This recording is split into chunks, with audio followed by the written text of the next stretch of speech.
السلام علیکم ورحمۃ اللہ وبرکاتہ. الحمد للہ کفا والسلام علی عباده الذین اصطفى اما بعد. قال تعالى اعوذ باللہ من الشیطان الرجیم بسم اللہ الرحمن الرحیم. وأطيعوا الله ورسوله ولا تنازعوا فتفشلوا وتذهب ريحكم. جناب صدر، معزز حکم حضرات، مشفق اساتذہ کرام اور میرے عزیز ساتھیوں، آج کے اس سالانہ تقابلی پروگرام میں مجھے جس عنوان پر گفتگو کرنے کی ذمہ داری دی گئی ہے وہ نہایت حساس اور دقیق موضوع ہے. اس موضوع میں 2 سوالات شامل ہیں: اتحاد امت کیوں اور کیسے.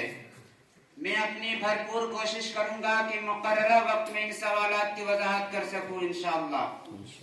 حضرات گرامی، آج کے موضوع کو سمجھنے کے لیے سب سے پہلے ہمیں یہ دیکھنا ہوگا کہ اتحاد امت کیوں ضروری ہے، یعنی ملت اسلامیہ کی وحدت اور یکجہتی کی اہمیت کیا ہے.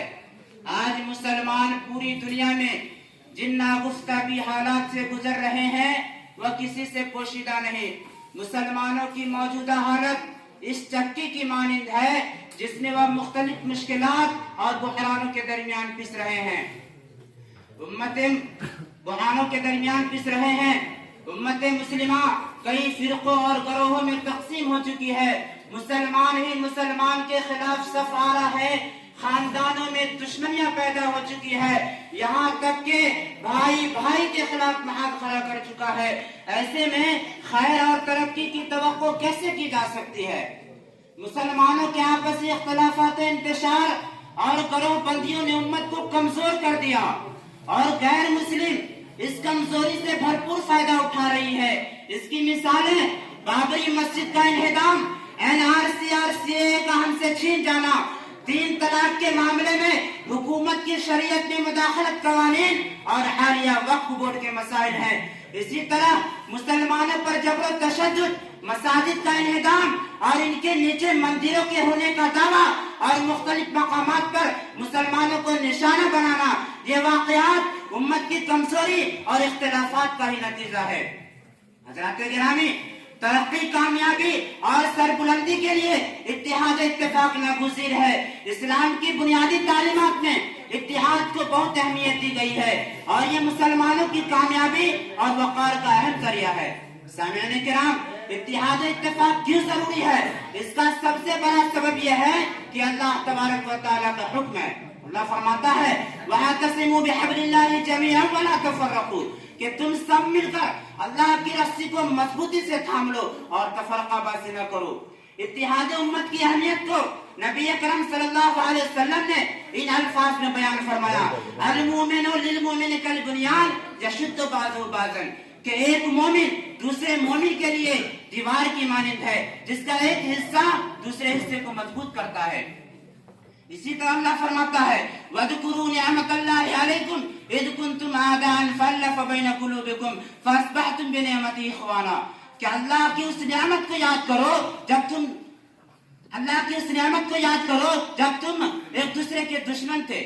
اس نے تمہارے دلوں میں الفت و محبت ڈال دی اور اس کی مہربانی سے بھائی بھائی بن گئے. اتحاد میں برکت اور طاقت ہے. اللہ کے نبی نے فرمایا ید اللہ مع الجماعہ، یعنی اللہ تبارک و تعالیٰ کا ہاتھ جماعت اتحاد کے ساتھ ہے.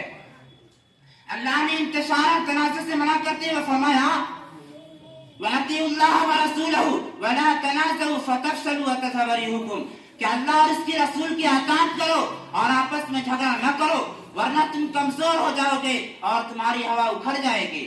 ٹھیک اسی طرح ہندوستان کے 25 کروڑ مسلمان گویا کہ وہ 25 کروڑ دھاگے ہیں.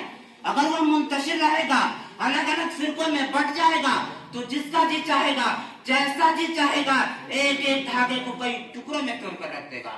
اگر یہی 25 کروڑ دھاگا ایک رسی بن گیا تو پوری دنیا کی کوئی طاقت اسے نہیں توڑ سکتی. اگر مسلمان منتشر رہے تو اس کی مثال سورج کی شعاعوں کی مانند ہے کہ اس میں اتنی حرارت ہوتی ہے کہ بڑے بڑے پہاڑوں کو جلا کر راکھ کر دے، لیکن ایک دن کا جلانے پر بھی قادر نہیں. اتحاد اتفاق کی مثال اس کی طرح ہے کہ اپنے اوپر پڑنے والے شعاعوں کو ایک جگہ جمع کرتی ہے تو آگ لگا کر رکھ دیتی ہے۔ حاضرین کرام، اب سوال یہ ہے کہ اتحاد اتفاق کیسے ممکن ہے؟ وہ کون سا نسخہ کیمیا ہے جس کے ذریعے ہم مسلمانوں کو ایک پلیٹ فارم پر لا سکتے ہیں اور مسلمانوں کا کھویا ہوا وقار پھر سے واپس مل سکتا ہے؟ سامعین کرام، اتحاد اتفاق کے لیے بنیادی طور پر جن چیزوں کی ضرورت ہے، ان میں سب سے پہلی چیز جو ہے وہ ایمان کی طاقت ہے۔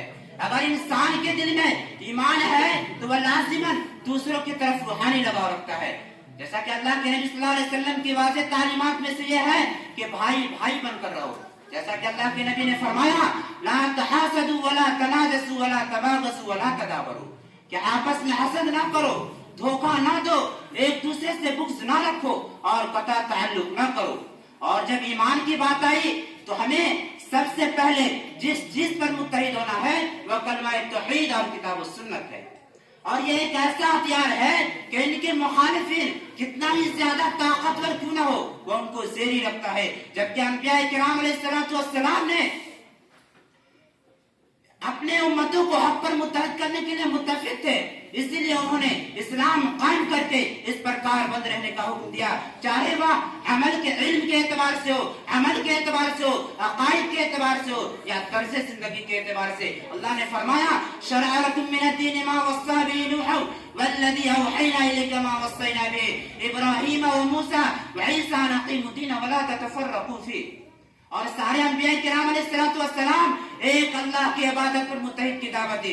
انہوں نے اپنی قوم سے کہا یا قوم اعبدوا اللہ ما لکم من الہ غیرہ، اے میری قوم تم صرف ایک اللہ کی عبادت کرو اور اس کے علاوہ تمہارا کوئی معبود بننے کے قابل نہیں۔ الغرض ہم صرف اور صرف کتاب و سنت پر متحد ہو سکتے ہیں۔